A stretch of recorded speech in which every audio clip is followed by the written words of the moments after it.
Boom!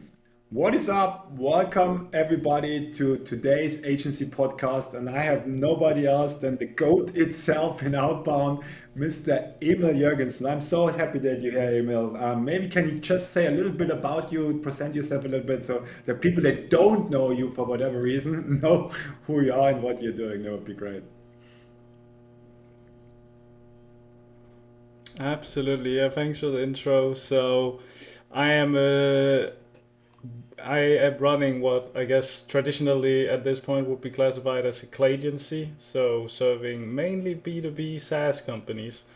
Probably the median client we're working with now is a Series A plus SaaS company.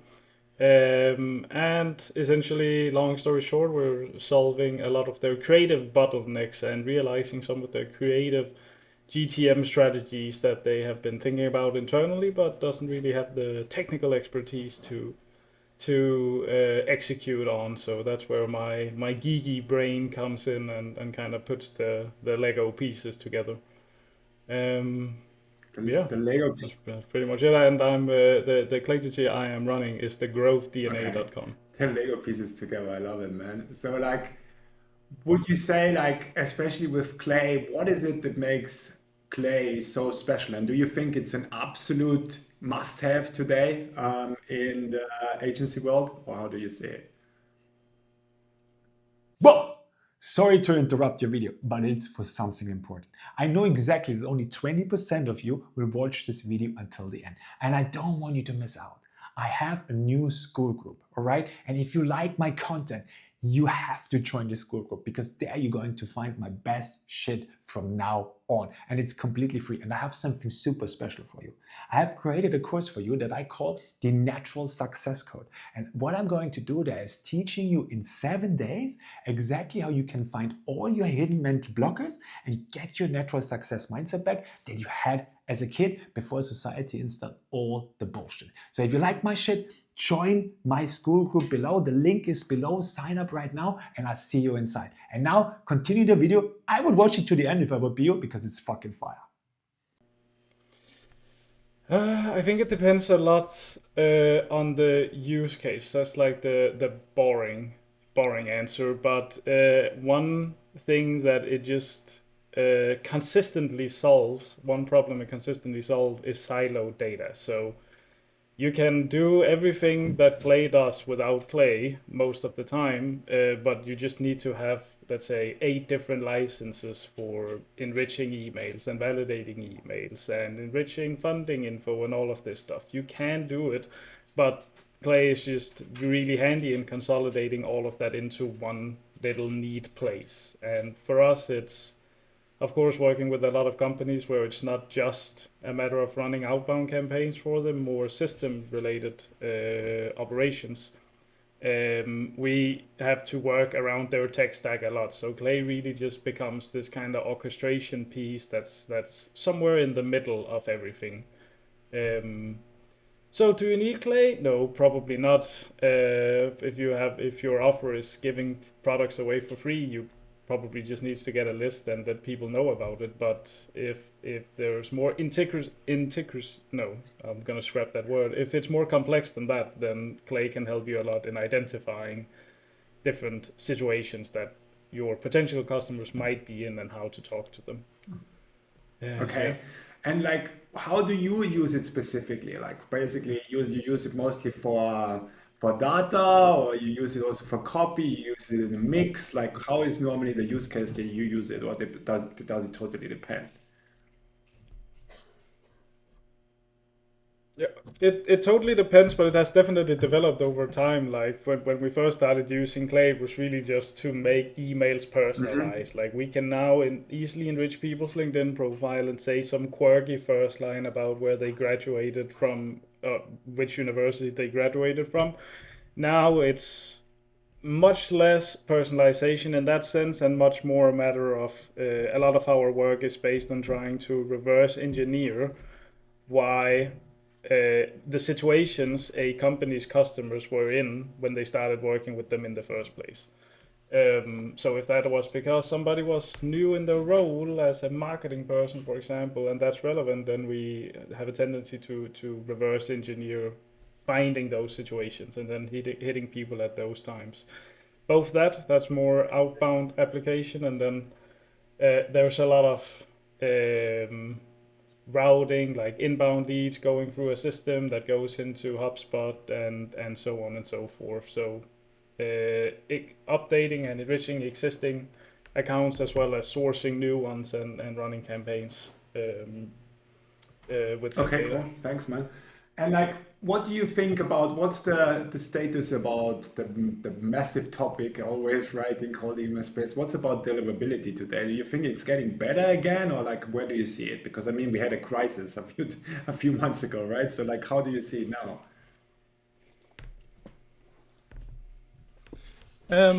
I'd say it's like deliverability has only gotten more and more important. I remember back in the day, like let's say 3 years ago, you would just get a list and ship it, and deliverability is essentially just an Hmm. afterthought. Now it's kind of the most important thing because we can write the best emails and we can get the best data, but if we're not landing in the inbox, it doesn't Hmm. really matter. So the main one that is still tricky is Outlook, and that's just the same across the board. There are a couple of ways you can kind of try and get ahead of that and increase your chances of landing, but we have much more so been looking into how to avoid having these issues in the first place, which essentially most of the time includes using multiple channels. So email is just one part of it. Then LinkedIn is a different one. Cold calling is the third one. And if depending on what we're doing, there might be uh, direct mail. There might be some gifting involved, and things of that nature. Um, yeah. All right, interesting. So you're going really over multi channel. Yeah, like that's our big thing right now. We've done it a little bit, but we wanna officially roll out cold calling as a service for our clients as well. Exactly for if we have clients that are very heavy on Outlook, for example, we don't have to exclude those lead or delay them for later once our domains have aged more. We can just use them immediately, but reach out to them on the phone instead.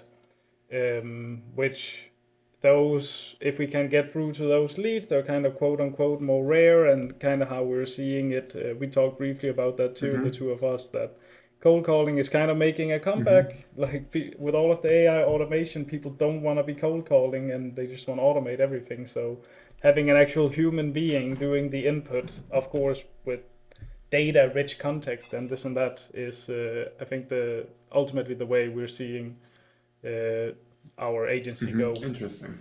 So you, like you said, like there's really a revival of cold calling coming. This is the thing that I see as well. I mean, cold calling is something that it will just work forever, I believe. There's nothing that can you read. There's no deliverability of cold calling. There's like Mm. nothing, right? So like this is the funny story. But I mean, like for me personally, for example, I mean, do you answer a number that you don't know? Yeah. Answer cold calls. Yeah, I'll get a. Honestly, I do it for like market feedback because once I identify, look at my phone, I see somebody calling, and I can see, okay, this is probably Then you going to be a are. cold call. I want to pick it up. I want to pick it up just to find out if they're actually if they have some kind of reason why they're calling me, or if it's just another cold call. And I have never tried somebody giving me context why I am being cold called. So I think that's a big lever we can pull in Europe, especially. Cold calling in the US is kind of its own thing, a lot more competition, much more fierce in terms of the market, and there's other like phone registration stuff and whatnot you have to be aware of. But in Europe, we're pretty far behind when it comes to, let's say, context rich Okay. cold calling. Interesting. So one more question. So the agency space has really, I would say, exploded in the last few years, right? This is what we know is the best, and everyone puts yourself as an expert now. How are you differentiating yourself in such a crowded market right now? Um, we we have some tools that we're partnered with that we're kind of borrowing status that Mm-hmm. kind of status from. One being Clay as a studio partner. I think we're the in terms of agency size the smallest studio partner there is. Um, and of course, I think there is a lot of compounding effects with just working with clients over time, and those clients being happy to refer you Mm-hmm. other type of work. That's kind of been the main thing. Other than that, it's really the main thing in terms of differentiation is for us to get cold calling going fully as a service we can offer, because not many agencies will be doing that. It's for a lot of different reasons, but it's especially something that we have been requested Mm-hmm. in Europe. So I think once we do that, then there's not so Mm-hmm. many agencies Mm-hmm. like us. Also, one thing that I remember, and I think this is something that I really celebrate you for because I know that this is such a massive thing in the agency space. You said in the last post, like in the Vince post in the chat, in the mastermind that we are together, obviously, that you didn't have any churn since the start.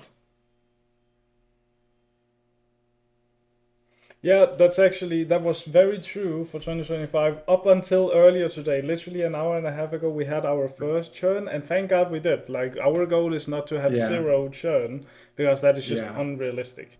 Um, this the one we did churn today was simply we tried running it as creatively Yeah. as we possibly could, and at the end of it, I can't think of any Okay. else we would do. We got some traction. It was just not Mm-hmm. enough traction. So we both agreed that it was best that we just didn't Mm-hmm. continue this for now. But that was on a purely email Mm-hmm. outbound kind of Even you structure. sometimes cannot make a client work. That's that's actually good to hear. Yeah, and I I'm can losing sleep over imagine. it. I told the guy like you might think it's slightly disappointing, but not like me. I'm losing sleep over this. Like it's every client not performing it Yeah, feels personal. Like why can I not make this work? But sometimes it doesn't go yeah, exactly as we have absolutely. And I theorized. agree. And there's just like some offers that you just can't make them work. Like also me, like I think I made 85% of my clients, I made them work. But some offers they just you can do what you want. It just does not work. Because in the end, let's be real. It's what I always say. Also, sometimes I educate my clients with this. In the end, my job is to put more eyes on what you do. What you do is what you do, right? Like, let's be real. Like, obviously, I can help you with better, like because sometimes they'll have, okay, they have like bad VSLs and stuff like this. So we can also basically extend our service, help them with this or with landing pages or God knows what. But if the offer in general is just something that people don't want, or at least it doesn't, or it's just not made for outbound, what also sometimes happens.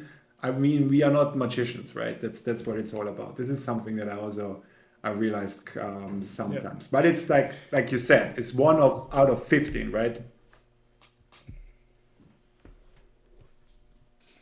Yeah, exactly. And I think it's definitely on to your point of like some things are just not great for Mm-hmm. outbound. Depending on the offer, like and the sophistication of the market you're reaching out to. Like we had one that we actually have two of these. One was the one that we churned today, and the other one I know from previous experience it can be very tough just because from the product itself, it is only one of those things that people care about at all once it's an Mm-hmm. issue. Like they have to know it's an issue, and figuring out if it's an issue for them right now is just so data gated. Like there's no way we can have that kind of Mm-hmm. information. Um, so if they're not in that sweet spot right now, it's just they just don't care. And if they get to the point of like, okay, they need something for this, they'll Google and take the um, first thing that comes up. So it while the product can be fantastic, it's just the timing of when the actual end consumer would be finding it is just super difficult to deal with. Mm-hmm. Okay, interesting. Another one, obviously a big one that always comes up. So everyone's talking about AI replacing marketers, right? So like, as an agency owner, what's your take? Like, what do you believe? Like, because it grows so fast, right? So like, what do you think? Like, in 6 months from now, like where will we be? Where do you see the space going, especially with AI taking over so enormously? Yeah, I think a lot of things will just get commoditized. I mean, we've seen that happening for Hmm. quite a while now. I think the whole marketers get replaced is kind of broader statement. Like, there's many different types of marketers and many that are very specialized. Like I'd say a GTM engineer is a very specialized version of a marketer that have some sales understanding. They have a lot of tech Hmm. understanding, and then piecing all of that together into actual functional workflows. Whereas maybe the more traditional sense of what we would call a marketer, that kind of can do a lot of different things and has a marketing understanding broadly, is probably more so going to be Hmm. phased out.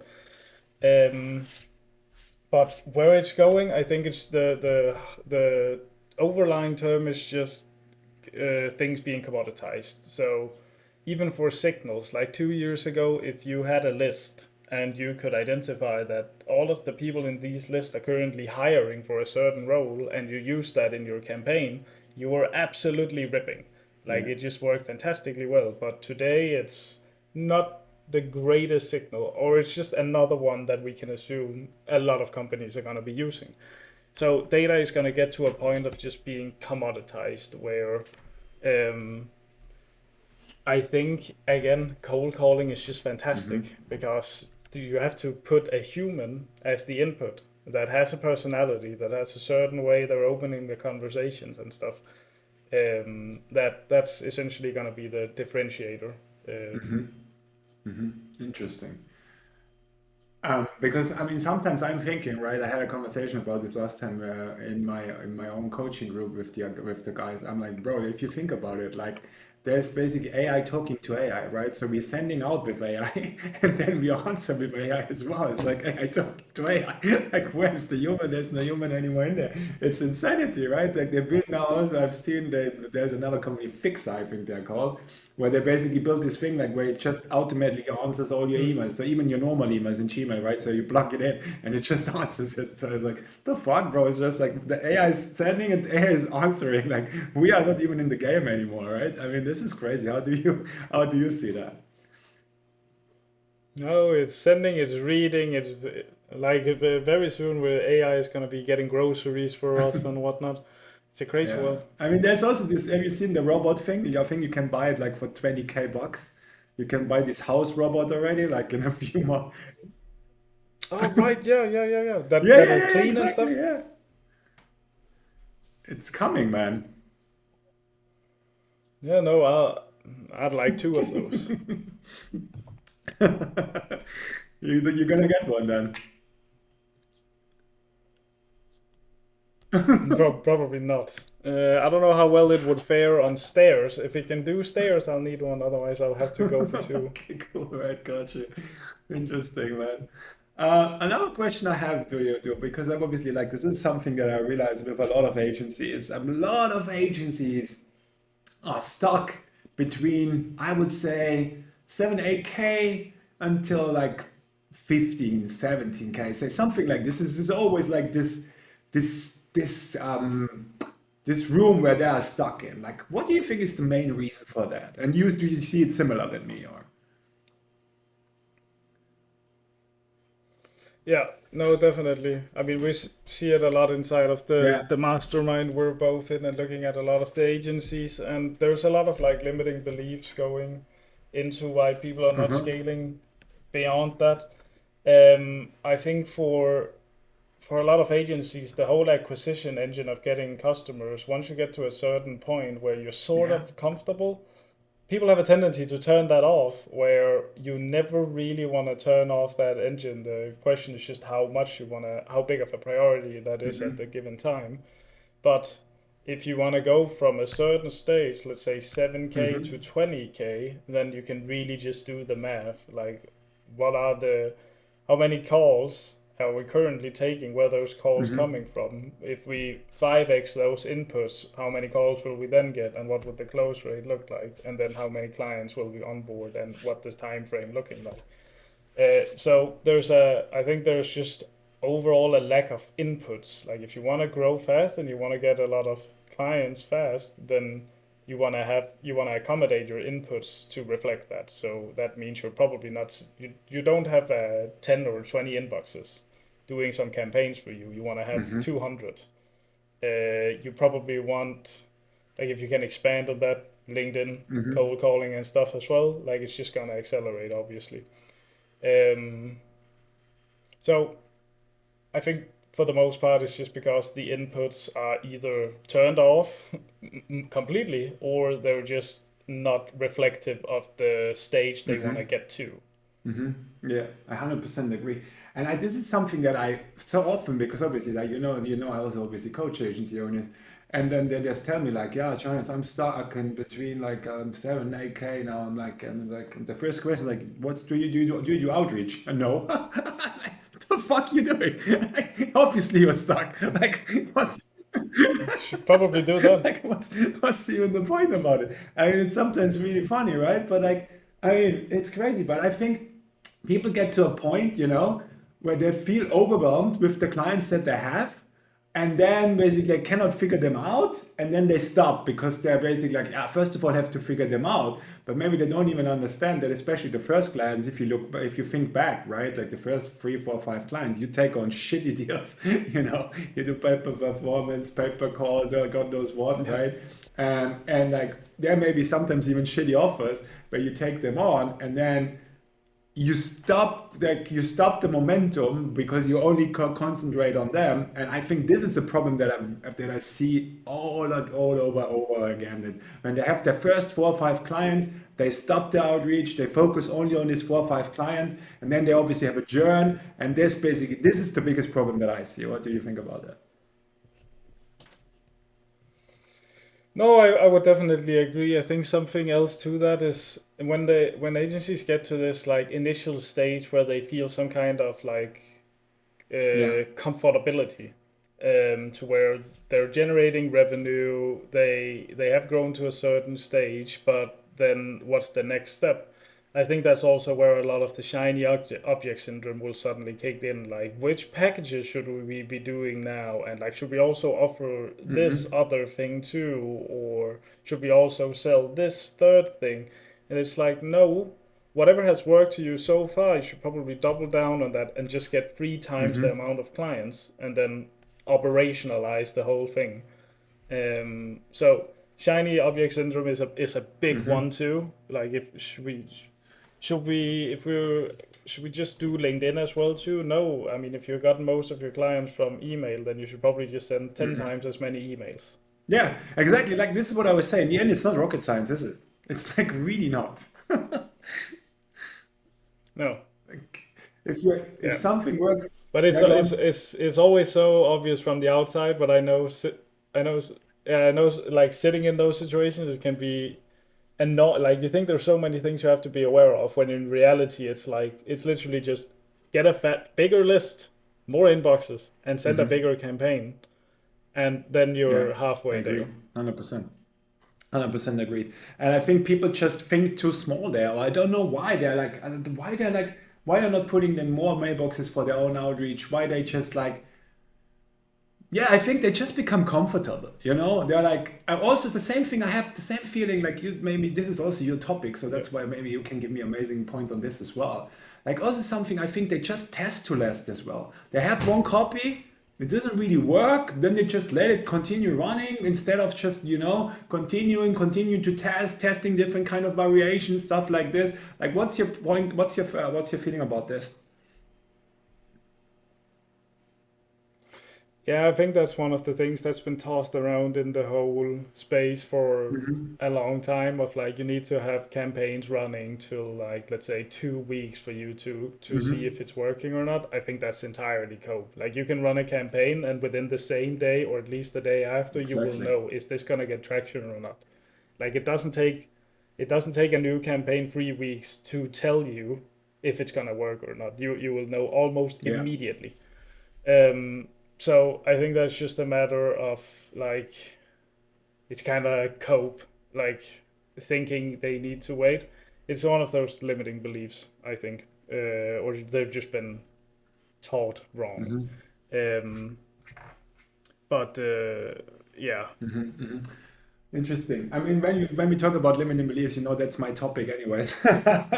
So, um, do you think Mm. that also plays a massive role when people are not scaling up because they just don't have they don't feel like these kind of person, I don't have this identity to be the agency owner. I've sometimes I had like when I had my one-on-ones with people, where basically I call clarity calls, where I had like one-on-ones where I talked to people and I said to them, look, what's your goal actually? Like, I think most of the people don't even know what their goal is. That's the number one thing. But then they said like, okay, like what do you want? Like, you want to be this agency owner that does like 30K a month. Like, you want to be that kind of person. Do you see yourself like this, fully booked and basically a schedule like, tak, tak, tak, tak, tak. Do you want to be really that person? And then they're like, eh. They're not really 100% sure if they even want to get there. This is the feeling that I have as well. What's your take on that?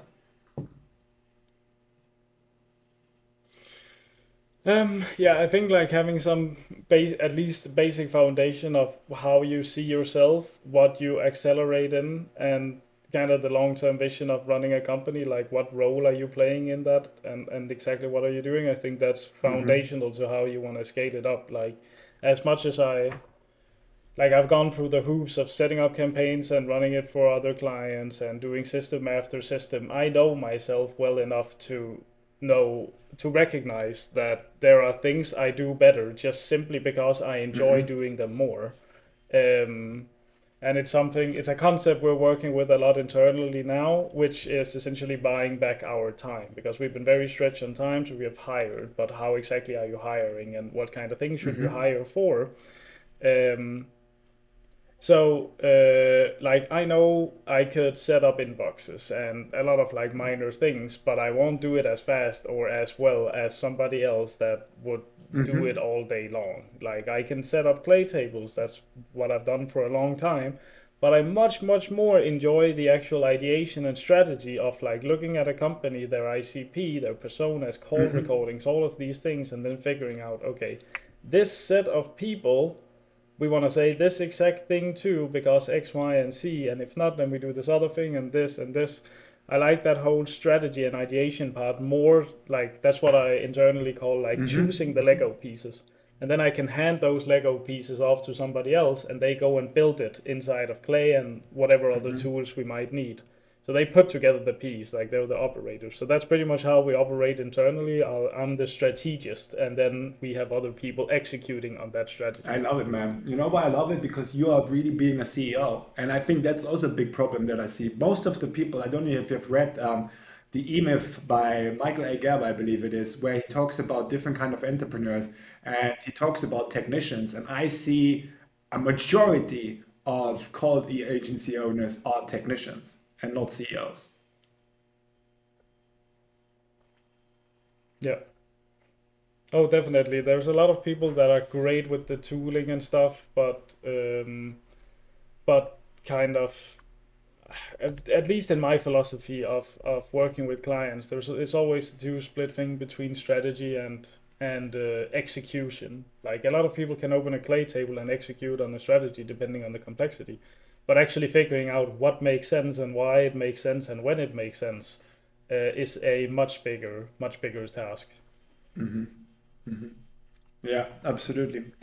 And like you saying, like this is what I hear out a little bit, and that's what I say. I really like that. So like you understood, if you think about the Pareto principle, right? Like your 20% that brings you 80% of your results is exactly that stuff that you also love doing, which is doing this ideation, this strategizing, and this is exactly your 20%, right? Yeah, it is.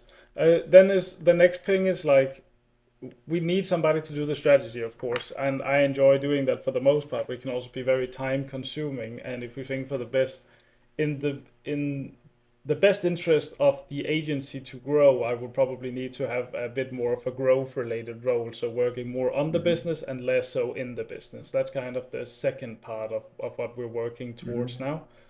Um, but yeah, that's kind of the philosophy right now. Okay, interesting. And like, do you also have the feeling that like, especially when you scale up, you should outsource anything that is not in your 20%, like anything that basically everybody, like somebody else, like especially this tedious task. I think like people spend so much time with tedious tasks that are so easy to outsource, and they just still do them themselves and lose so much time on it. Like, what's your take on this? Because that's something that I see everywhere as well. No, absolutely. Like the issues typically doesn't come from actually outsourcing. It comes from identifying Hmm. what to outsource and what that person needs to do. It's the same principle of like I pretty much in a perfect world here, I only want to spend my hours on things that actually fire me up. Because if I don't get fired up by it, it's gonna reflect in the actual outcome of it. So again, like I can go and set up the whole process of a campaign, the actual setting up the campaign, copywriting, and everything in between. But if I just handed it off to somebody that does nothing other than that, they don't have to worry about growing the company, they don't have to worry about partnerships or anything else, they will probably just do a better job at it. So if I don't get fired up, then I don't want to spend too much time on it. And I definitely don't get fired up by admin type of task like accounting and stuff like that. So it comes from you want to identify it, essentially audit your time, and then delegate it to somebody else, and then you have a bucket of new time that you then want to reinvest into things that actually fires you up and moves the needle. Hmm. Hmm. Do you have a The thing you don't want to do, the opposite of that, is outsourcing it based on feeling like I am feeling stressed. I feel like I have a lot of things I Mhm. shouldn't be doing. I feel this and that, but it's very hard to delegate feelings. Like then, okay, what are the actual things you're doing that makes you feel stretch on time, whatever it may be, and then actually like lay those out so you can start handing it off to somebody who does nothing Mhm. other than that. So really specify and specialize as well in the one that you're I hiring. think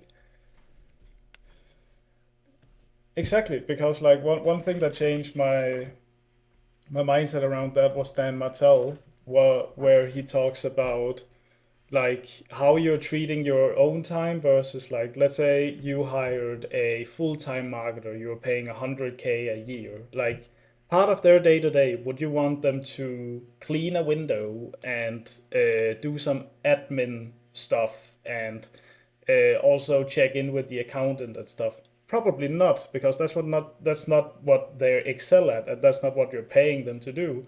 But we treat our own time differently as the founders and operators in the company.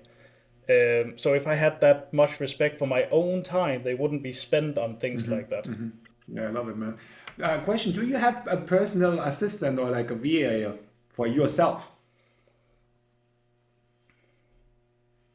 Uh, for select things, like one that is kind of like all over the place, but that's very new, so I would barely say it's a real thing yet. Then there's accounting, which we have Hmm. an entire we have a person Hmm. just doing that for us and telling us, so we Hmm. need these Hmm. invoices and Hmm. this and that.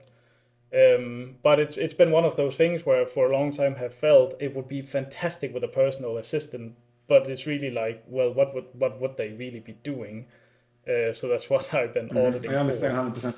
I can just tell you, for me, it is I have it now since a few months, and it's the best thing that ever happened to me. I have so much more freedom.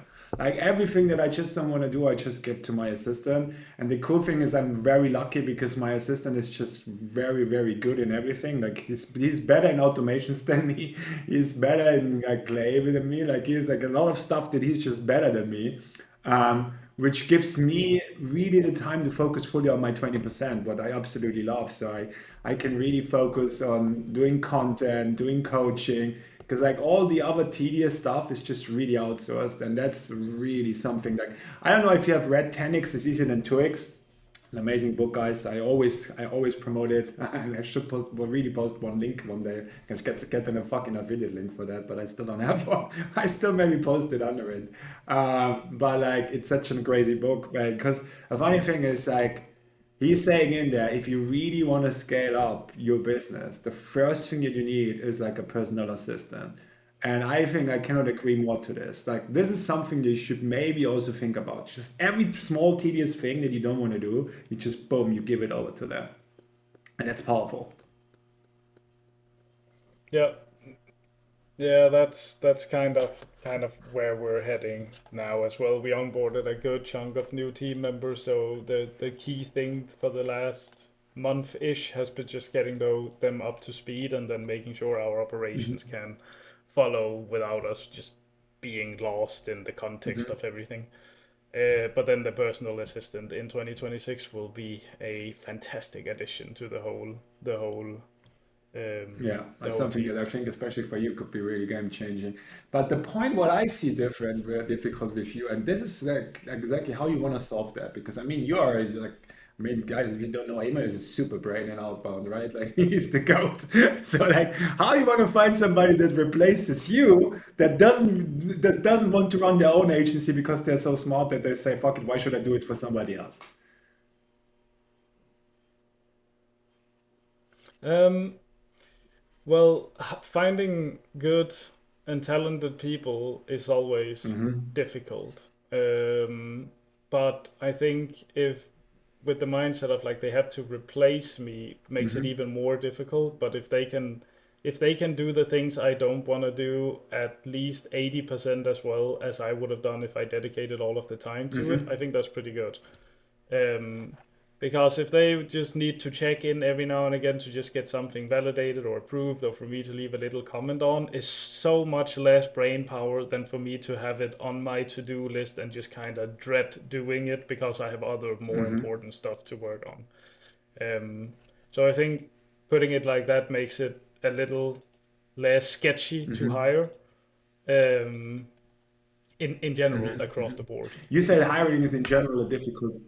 Yeah, go on. And then of course like it oh yeah, Yeah, sorry, like I go said, ahead. like you said, hiring is in general a difficult one. Like, what do you do specifically to basically find the best people?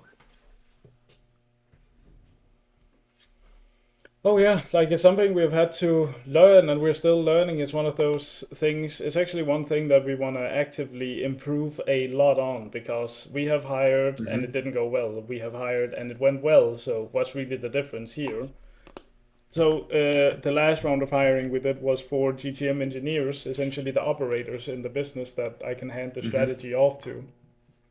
And there was a lot of just conversations. Like one thing we thought initially that we wanted to look for is a lot of tooling expertise, like how good are you with clay, what have you Hmm. been using Hmm. it for, this and that, which we also want to qualify for. But something I'm finding more and more is just the people, even if they're not the best, they don't have the, let's say, most experience with operating in clay, if they have a found a foundational experience and understanding of how it works, then I much more prioritize overall like business understanding. Like, do you understand why we're saying these things to these people in these industries, and why if we have this we want to say this thing in particular. Having that understanding of the business and the ICPs, I think is crucial both for adding value other than the actual um, clay workflows and whatnot that would go into it, but also for me to put together a strategy and somebody be like, wait, why are we saying this? Like, this is probably not necessary, or we should also do this if we're doing this other thing. So having that back and forth is something we value a lot. But the actual hiring process is it is again something we're learning. Sharing it everywhere as we possibly can, get a lot of people in, have a lot of great conversations, and then ultimately taking it from Hmm. there. And then we have some like internal tests and whatnot certain folks go through to to push out the Hmm. Hmm. winners per se. And do you, when you have a position or something like this, do you take on a few more just to test them at the same time, or like how is the process right now? Um, So we have done less and less testing. Like we'll qualify. We're getting a sufficient amount of people in for us to like comfortably choose, let's say, 5 people, even though we Hmm. might just need one. So whoever we go with will be on like somewhat of a trial, but in terms of the commercial side of things and the compensation, really nothing is different than if they were just uh, fully employed from day one. So we don't expect them to be, because part of it is also like how well they operate and how efficient they are is also to an extent a reflection of how much context we give them and how fast we give it to them and how well we train them.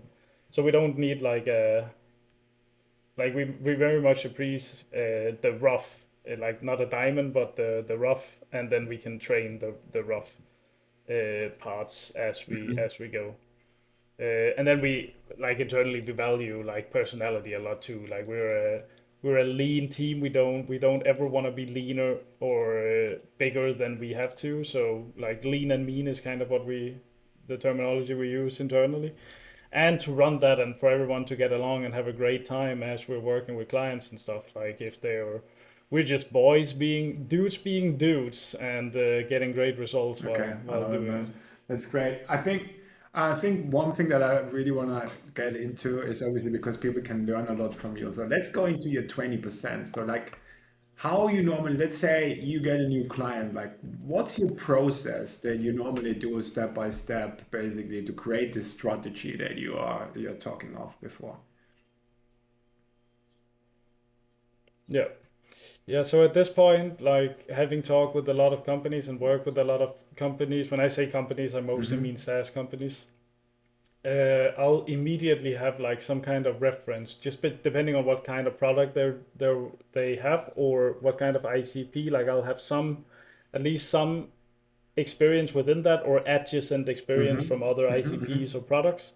So I have kind of a reference point of like what might work here and why might Mm-hmm. it work. And then I typically take that kind of intuition into ChatGPT. It's just the model I'm Mm-hmm. married to, and then I sit there and have a conversation for up to a couple of hours, just having Mm-hmm. back and forth of very uh, like essentially just gradually getting to the cake of it, like starting off with warming up the AI. I think that's always a thing people are not doing so much. Like they expect some crazy output from AI, but the AI doesn't yet have the Mm-hmm. context to give you that. So you want to warm up AI by talking about what's the ICP here, what's the pain points. I have this documentation. I think this would be good, but let me Mm-hmm. know if otherwise. And then just gradually have that conversation till you can get to the point of like, okay, now we know all of this about the company. Like, what could this $1 million email Mm-hmm. look like if we had all of the data in the world to send to this particular company?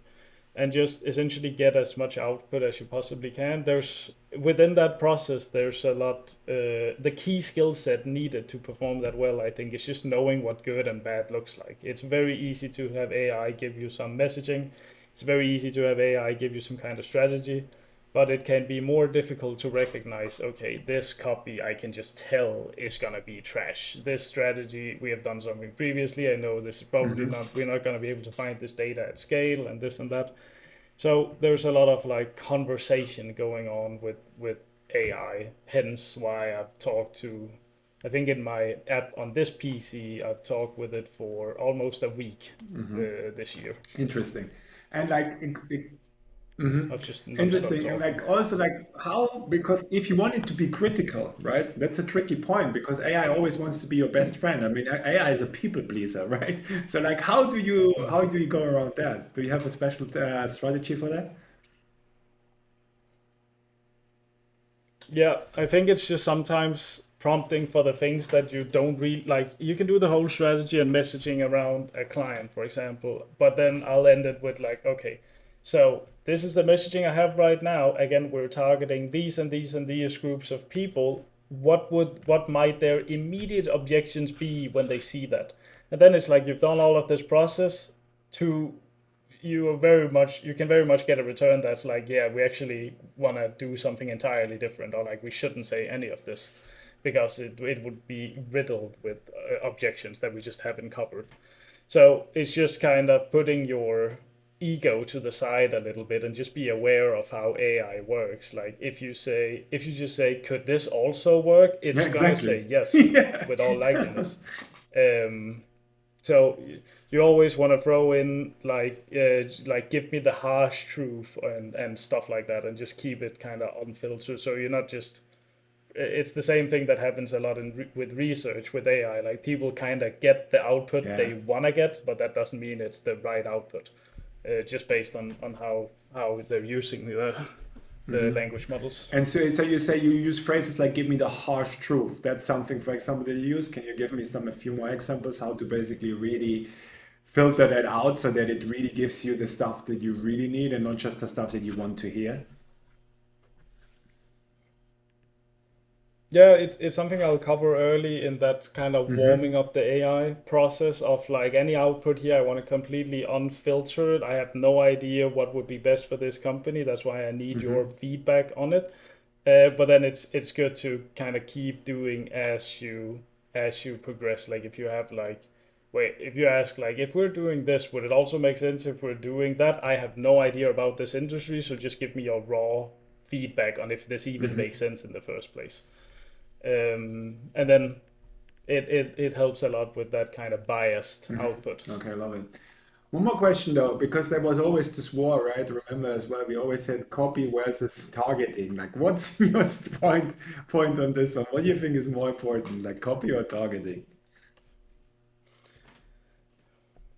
Um, Yeah, that's for Offer sure. is the number one. So, well, like if we really break down the whole outbound scenario here, let's say email, then deliverability is going to be number one, because it doesn't matter what you're doing or how you're doing it or what you're saying if you're not landing. So we want to make sure we're landing in the inbox first, otherwise nobody will be exposed to it.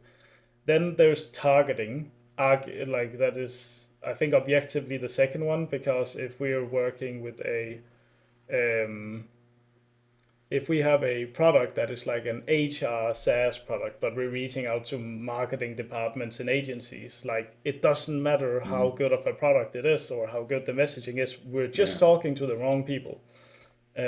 So targeting secondly, and then it's gonna be offer, because for instance there is this one Series B SaaS company. It's kind of a SaaS company. It's also a physical product, but for instance they could be doing the craziest kind of shenanigans with AI and using data to see if their product would be a good solution for hotels right now.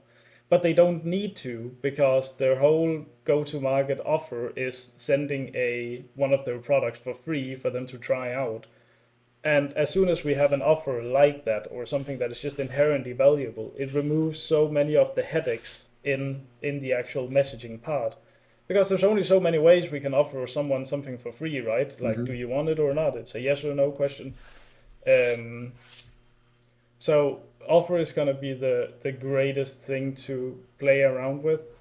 And then adjacent to targeting, there's I would put relevancy or context, like just giving reason why you're reaching out to John and why John should care about this right now. If that insight can be bound in actual relevancy, like because I saw this and this thing probably makes sense for you. And if not, it's like, well, I had an observation, like I observed this, and which made me want to reach out to you. Um, and then messaging is gonna come last, in my opinion. Not that messaging is not important, but because messaging is so much dictated by the rest of the chain. Like it's dictated by who you're targeting. It's dictated by what kind of data you have to support your messaging. It's dictated by the offer that you have. So the actual messaging is kind of just the wrapper of putting all of those things together. Yeah, great, man. I love it. And speaking about specifically targeting and leads, obviously, I mean, there has been the big Apollo crash now. I mean, basically, there's no Apollo scrapers anymore. Are there any more? Are there new ones again that I don't know? Like, or what's your process right now to get like a bunch of leads? Like, what do you normally do if you don't use Apollo anymore? Like, or do you use in general different kind of sources? Like, what do you normally use? Or it depends completely on the project. Yeah, I mean, it's something that's always evolving for us, but we've been using Apollo less and less. Just, I think it might also, there might be an element of randomness to it, just from some of the clients we're working with. If they need local companies, Yeah, we're of not going course, to yeah. source them on Apollo anyway. Um, So a vendor we're using. Oh, and with the Apollo question, there are some of these resellers like leadmesh.io. Still give you your Apollo list, but the Abify scrapers and whatnot are still down, as far as I'm aware. Uh, but how we have been sourcing data for a while has been using our main vendor is Disco like.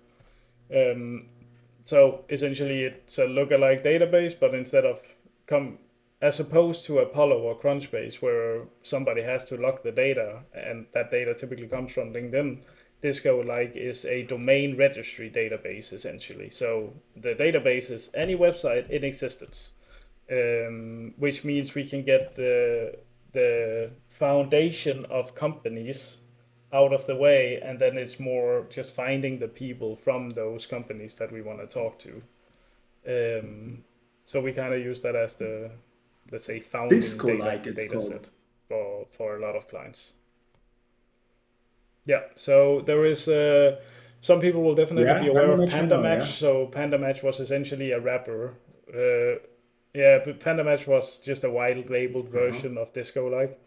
And then this Panda Match transitioned into a full-on service agency, so everybody went over to Disco like from there. I used Panda Match before. I didn't even know Disco like at that point, but we've been ramping up our Disco like usage Okay, for a what's while the now.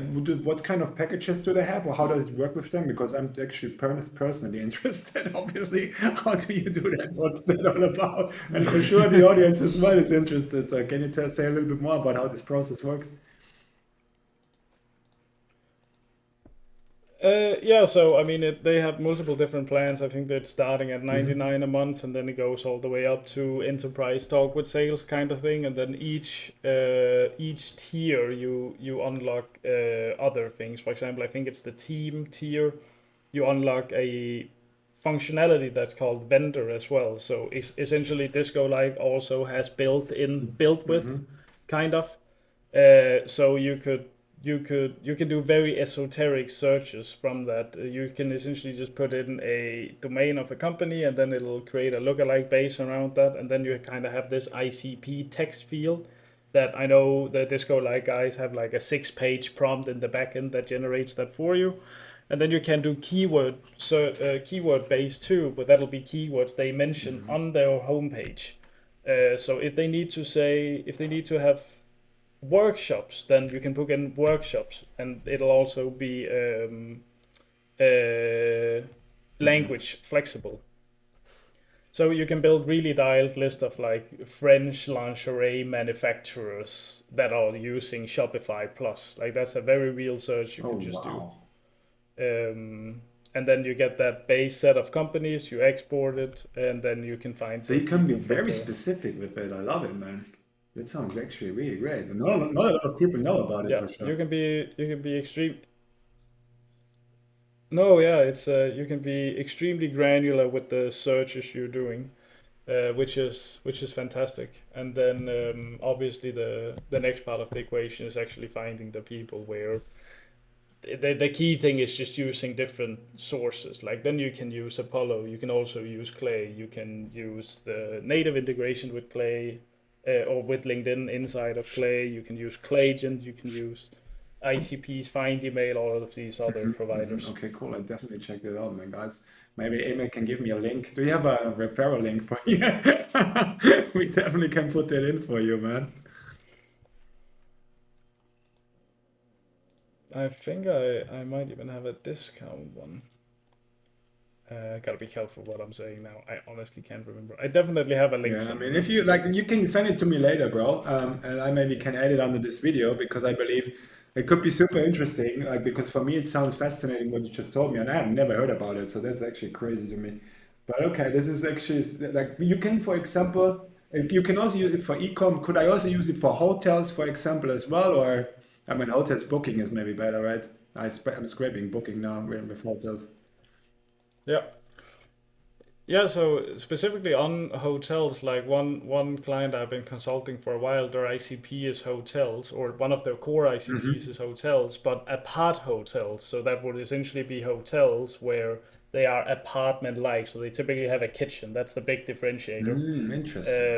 And sourcing that in general is like you can't put a filter on that everywhere, No. anywhere, but we can build a lookalike audience of, let's say, a company we know offers apart hotels or apart accommodations, input that, and then do like, um, for example, kitchen as a Wow. keyword, and then everyone that writes that there's a kitchen, they'll also appear. So like this, it works, and you tried it out like this because I know, especially even with Ocean in the old times, there was like, yeah, it was a big time of them was good, but there was a few of them that were very esoteric and didn't fit in at all. So you have to one more time after filter it with clay to really double Yeah. check it, or like how do you double, you know what I mean?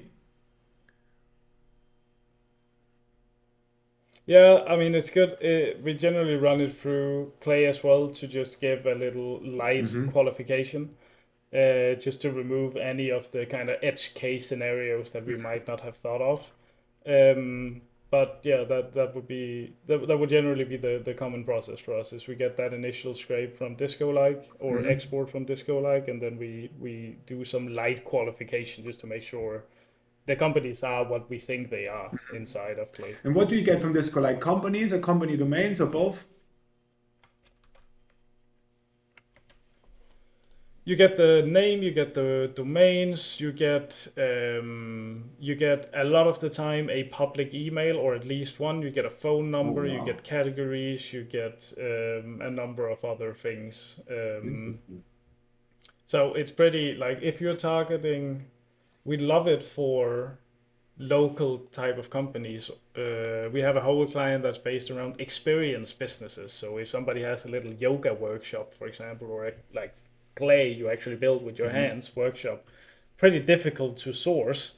With Disco, like significantly easier, and we wanna leverage the public emails, and we get that a lot of the time. So just straight from Disco, like so, it's very handy for I love those it, as man. well. That was massive value for me as well, and I believe as well for the audience. That's super fun. That's good. Good to have the goat on, right?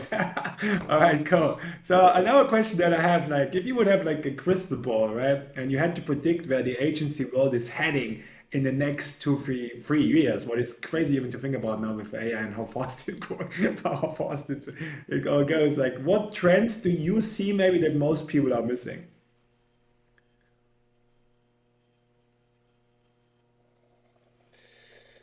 Uh, um, I think a trend I'm seeing a lot and something I'm pushing myself is with all of AI and all of the automation that's going around and that's only increasing Hmm. from here.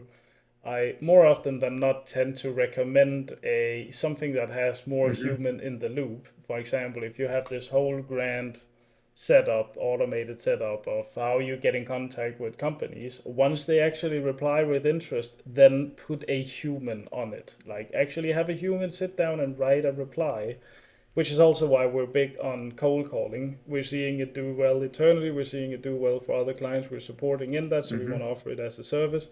But we can do all of the heavy lifting with building a list. They'll never have to do any account research. It's done for them. The whole opener they want to say, any context as to why they're reaching out, we Hmm. have already gotten that. So they can really just sit there and just call, but we have that person as the input. That's just more personable. Like you can kind of you couldn't replace that with anything. You couldn't replace it with the AI if you wanted to, at least not at its current state. So I think that's one thing. Like actually prioritizing some manual effort over AI and automation in some processes, I think is something more people should Very be doing. interesting. Okay, what's your take on really, for example, also when the offer is really good, writing copy completely without AI and just find a nice flow and just present the offer in a nice way? Mm, can definitely do that. I think with a lot of things, there's also a big like, why not? Like, you don't want to write copy with AI. You want to have AI give you ideas of what Hmm. messaging can look like really fast. But again, like the difficult thing there is just recognizing what does bad look like and what does good look like. Like I can get 10 variations of copy spun up for me myself right now and see that 9 of them are just pure garbage, but one of them had like this sentence in the middle that's pretty cool, and if I have that, then I can piece it together with this other thing we did. So just being able to Hmm. recognize that. um, so yeah, like, but that's how AI just is overall, right? It's good at getting things 80-90% there, but then you have to do the last Hmm. tweaking Hmm. yourself.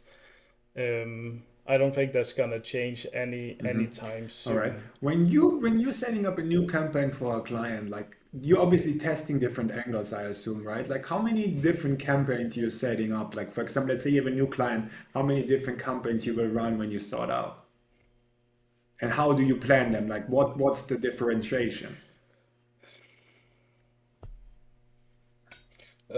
So that all comes down to the ideation and strategy session, and it very much depends on the client. Like we have a Y Combinator client that we're starting campaigns with today, I believe. I think they have 4 different Hmm. campaigns initially. One is something related to open jobs that we just have scheduled. Another thing is around people that are new in their role, some specific personas. Then we have one where we're looking into their tech stack, and then if we don't find anything relevant within their tech stack, we're falling back to a different kind of messaging. So we have 4 different variations Hmm. of messaging that all like just depending on what situation or kind of bucket we have put them in, they have different messaging. So if they're hiring for something, we're not saying the same thing as if they were just started in their role. And that goes beyond just like the actual first line of, hey, I saw X, Y, and Z. Um, and then we, for this one in particular, we're really just looking for tech stack, and then that's the main thing we're looking for. That's kind of the default campaign. And then if we don't find that, we have a fallback one. And once we have this, like if we have this and this, then we say this. But if we don't, we say Hmm. this other thing. Once we have those other thing, is also a, we take that as an opportunity to not only say something different but structure the whole thing different. So if we have 90 words in that data rich email, and in the fall, then in the fallback we might do a 30-40 word one, super concise one, also just to try a different structure.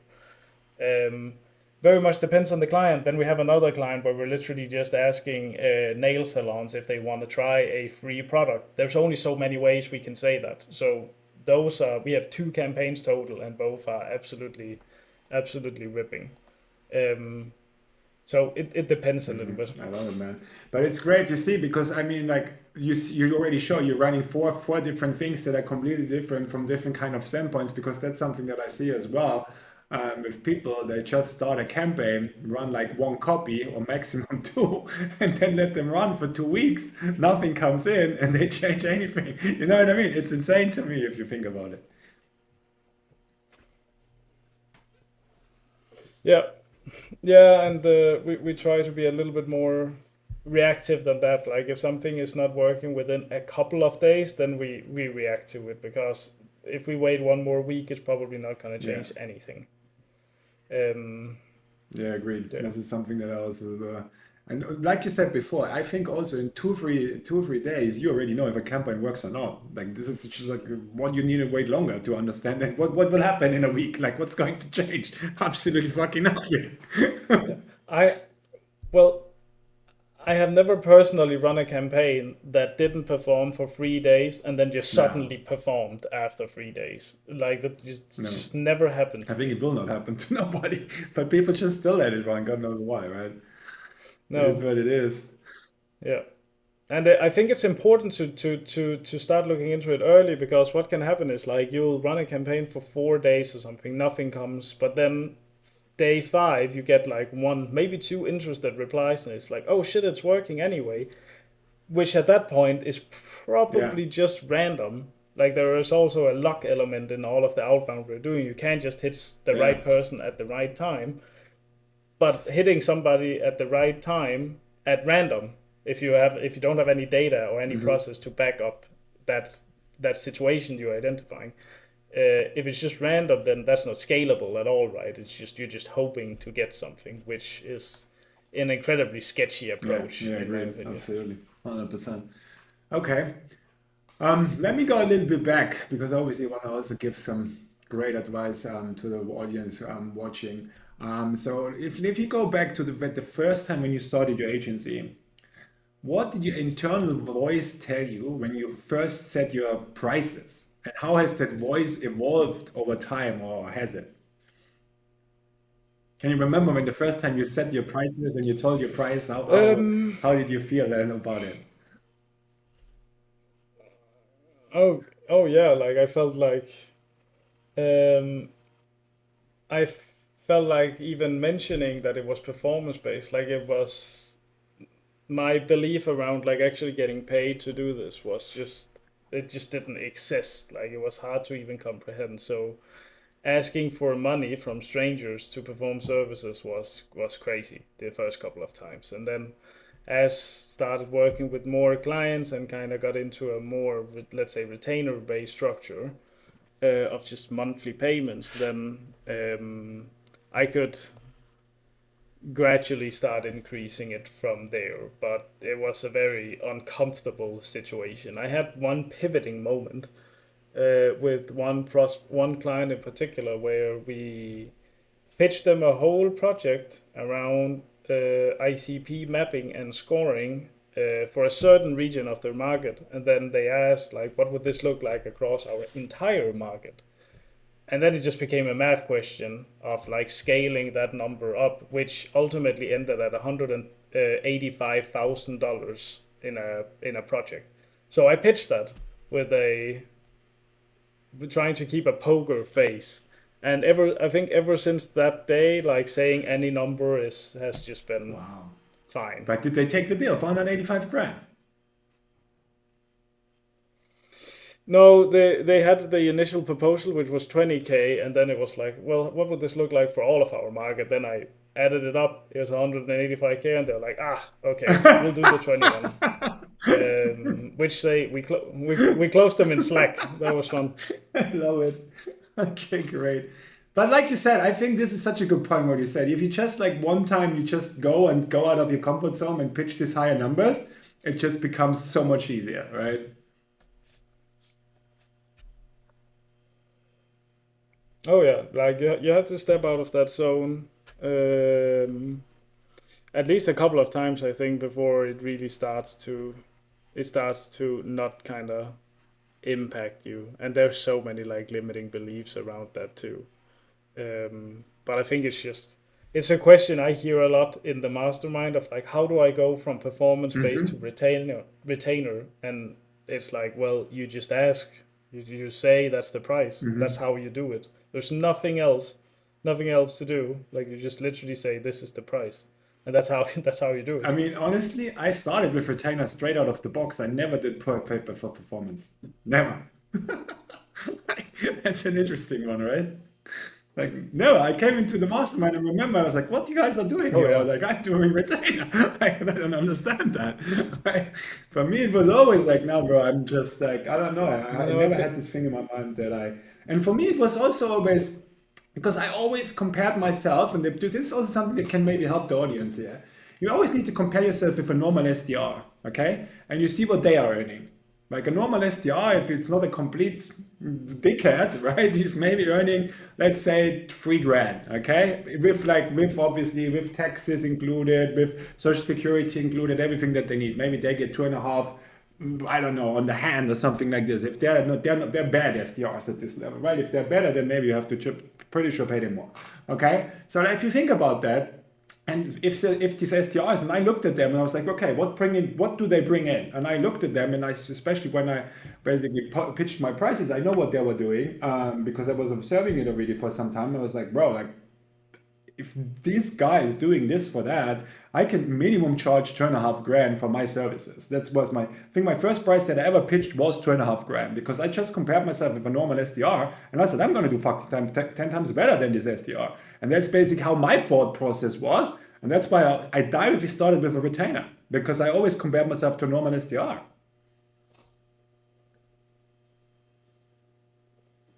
Oh yeah. No, I think in retrospect it would be nice to go back and just start charging retainers from the beginning. I think yes and no. Like the utility and performance based pricing is just if you don't have any social proof, then it can remove a lot of friction in the sales process, obviously. And I think the higher leverage thing to get beyond another retainer is just the social proof that you can carry on and use to get more clients, essentially.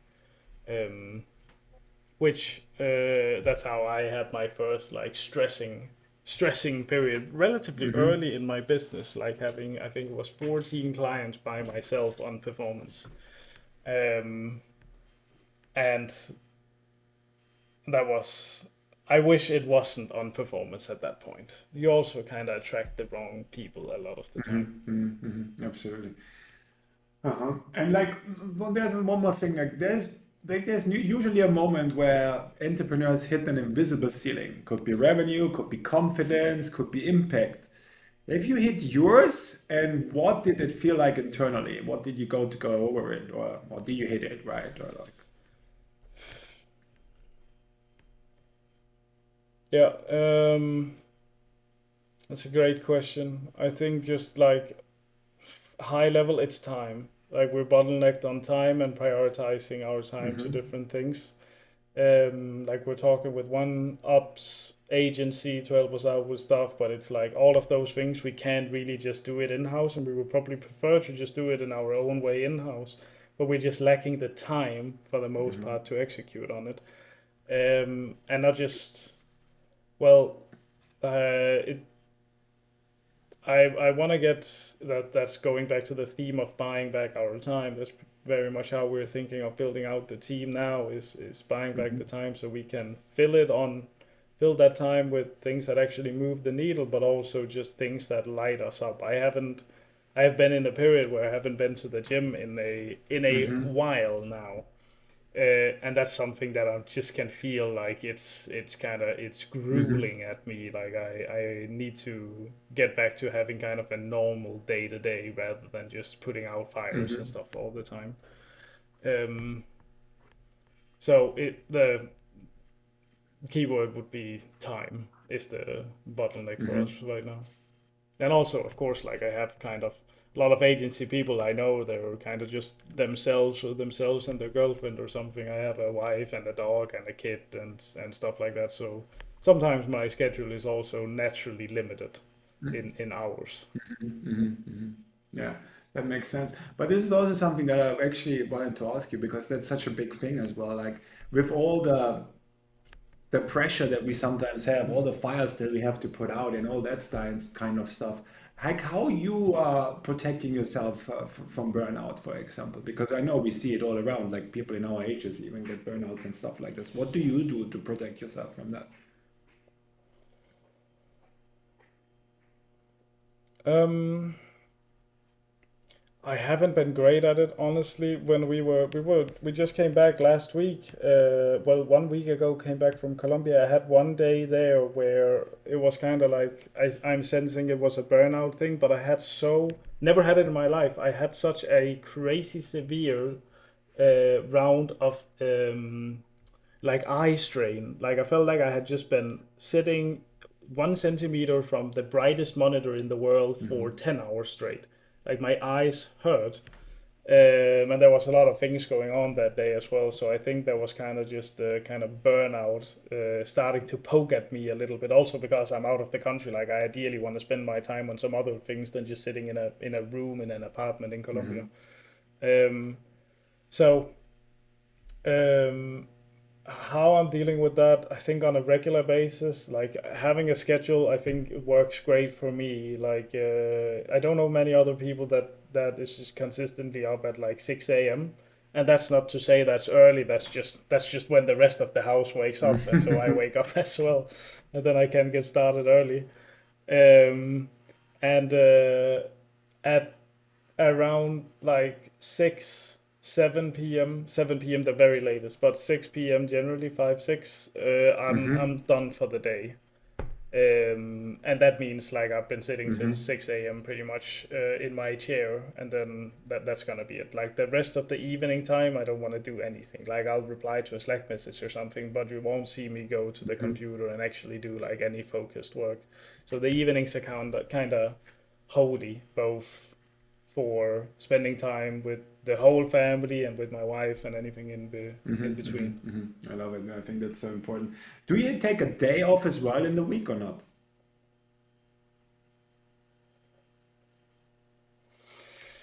No, no, because like sometimes I think you and I literally had a Yeah. chat about this another time, long time ago. But I think a problem that I hear a lot of my peers have is something, stuff like getting distracted from working and stuff. And I just can't relate to that at all. Like I don't know when I have accidentally sat here and watched a YouTube video instead of working. When I have the hours and minutes to work, I'm working because I want to. And then there's just periods and times where I can't work. I have other things to be dealing with. Um, so it's off days, not really. We've done, especially last year, I spent roughly 250 hours on planes. So off time kind of came with naturally with traveling Okay. some places. Um, but other than that, I'm not actively looking for time off per se. On the other hand, honestly, like we'll hit weekend, and that just means I have no scheduled meetings, so I can get through my to Okay. do No, I mean, faster. I personally, that's why I'm asking. Like, I personally, and I also tell it to my clients, to be honest, I take always Saturday off every week. Like, I don't give a fuck. Like, I basically work until Friday, 5, 6, and I'm not doing anything until Sunday, like Yeah, 3, 4, 5. I'm going back in. Like, and I honestly say this has been a massive game changer for me because last year and around Christmas, I was almost around burnout as well. I was just like, fuck that. I don't want to continue this anymore. It fucking stresses me out. I don't want that. Um, and since I started doing this Saturday off, I just feel much better because I think one day to just really shut down your brain and don't think about work for me is super refreshing, to be honest. yeah. No, I can definitely see that too. I think. Well, I think that's one of the good things about running, like having taken this career path in the first place, is that it could be a Saturday, but I could also take a Yeah, random yeah, of course, yeah. Tuesday and clear my calendar, and then that's my day off. Like the days don't really matter Hmm. too much. Um, and I think I like that more. Like I like the. I feel like a whole weekend without doing anything is just like there's so many things I want to do, like all of the growth elements that are just outside of working in the business, the higher leverage things. I can't wait to do them. Like I have a full checklist. It's like early Christmas just looking at it when I can start doing it. So there's a lot of passion in just getting to those kind of things when it comes to Yeah. growth. So, like having a consistent weekend clear, for example, I think it's not for me. But like every now and again, just take a Wednesday off. That would be amazing. And that's also something that'll just naturally come up once we have efficiently bought Okay, back I more got you. So time. you're basically right now in this process that you're just really building and scaling, so that makes a lot of sense. Um, Yeah. yeah, but like what I wanted to ask you as well, I just lost a little bit my train. Wait, give me a second. Mhm. Yeah, so all right, so final question. And this is one is for every entrepreneur listening who is stuck in their own head right now. All right. If you could send a message back to the version of yourself that was maybe running on corrupted mental programming, like a little just playing yourself a little bit smart, smaller than you are, and maybe just like you said before, when you didn't even know how to put your prices on, you know what I mean? Like when you were even afraid to ask for performance and stuff like this. What advice would you give to your younger self when you just started out? Um, Focus on the inputs. Like we typically get into the game of business for the outcomes, which is location freedom, Hmm. money, all of those things. But you're not gonna those are very abstract to and hard to operationalize, whereas the inputs are much simpler. I need to send this amount of emails. I Yeah. need to do this and this and this. So focus on the inputs. And I had one thing slip my mind too now. What was it? Oh, right. Don't try to preemptively solve every problem that could possibly come up, which is something a lot of people will see when they start scaling, including myself, where it's like, well, if we sign five more clients, we can't keep up, and we need to hire this, and then we also need to have this operationally. We probably need to do this or this too, and it's like, well, get to the 5 more client stage first, and then solve one bottleneck at a time. And I think that's true throughout the entire thing from start to exit. Like you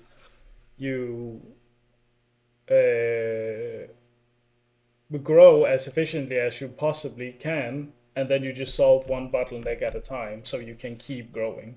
So you reach these bottlenecks, you fix them, you go to the next one, fix next bottleneck, go to the next one, and you just keep on repeating that cycle. Okay, I think that's a great advice. And the last one, we could, yeah, go on. That No, go ahead, go. you. No, go ahead. I was just gonna say that the opposite of that is just trying to like think. I've had that in previous partnerships in the past. Like we would delay scaling and delaying growth so much, just thinking of all of the edge case things that we would need to Uh-huh. change later on. Like, and it's so silly looking at it. It's like, well, if we sign 8 more clients, then we probably need another hire, and they also need this kind of project management, and they also need to kind of know the client. So we should also like, there's so many things, and it's like if you try to solve all of those problems, you're never Yeah. going to scale in the first place. So it's really just pedal to the metal, fix bottlenecks, pedal to the metal, fix bottleneck, and then just Yeah. keep repeating. I think that's such a great advice. And I think one thing that you said, I wanted to point out this because this is also something that I always preach. Focus your targets on only the things that you can control. That's what it's all about. Like, don't focus on big like revenue, this, and that. It's a different story when you already have an experience from revenue. Then you can maybe put revenue targets. But especially at the start, I think it's all about stuff that you can control. Send out, I don't know, 1,000 emails a day. I don't know, send out 20 LinkedIn cold messages a day. Like really stuff that you personally, you're the only one responsible for it. When you put in this stuff into your day and you just do them continuously, you automatically, everything else will just automatically come. But the biggest problem that I see is that people don't really focus on these kind of basics and do them consistently, because if they would be successful. Or what's your point on this? That's how I see it, because in the end, again, it's not rocket science. Definitely, like people get lost in outcomes and not focusing on the inputs that actually matter, because the inputs are what's gonna get you the outcomes anyway. So 100% on you, with Okay, you on cool. that. All right, guys. So yeah, I say thank you very much for joining, Emil. I think there was massive value for the audience. I really loved you having on. Is there anything else that you would like to say, or? Uh, wear glasses for New Year. Have a Merry Christmas, and other than that, I'm not too sure. That's what I intend to do. Okay. Anyways, yeah. I mean, thanks for being on, guys. If you want to, like, if you don't know it, I started a new school group, right, where you basically get all the knowledge that you guys need. If you have the feeling that something invisible is blocking you, there is something that is basically limiting your growth, join my school group. I put a link in the description. I put the link also in the first comment.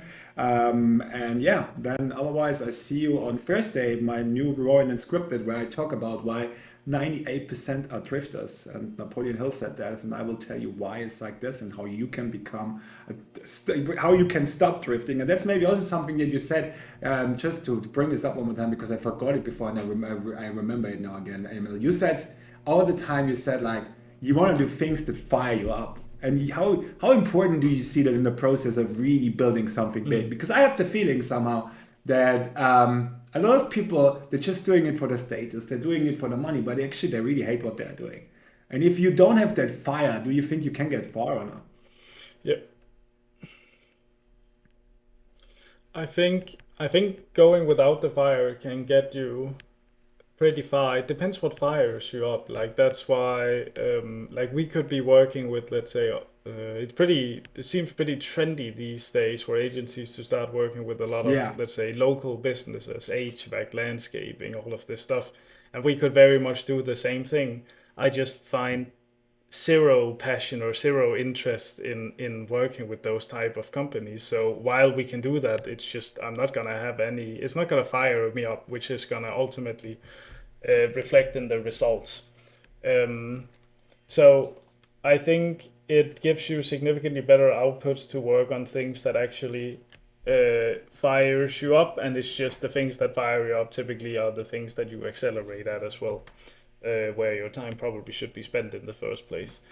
It's of course not like as founders you have to go through a period of wearing a lot of hats, but then at a certain point it's important to start giving those hats out so you can get your fired up hat back and just focus on those I love things. it, man. That was a great closing because I just forgot it before, and if I forgot when I lost my train, I was like, "This is such an important part that I just wanted to say one more time." All right, guys. So yeah, thanks very much, Emil, for coming on. I think that was massive value for the audience. And guys, like I said, I see you on Thursday in my next role in Scripted, and then next week again on next Tuesday again with the next podcast. And then yeah, thanks for having me on, and see you all next time in my next video. Take care. Bye.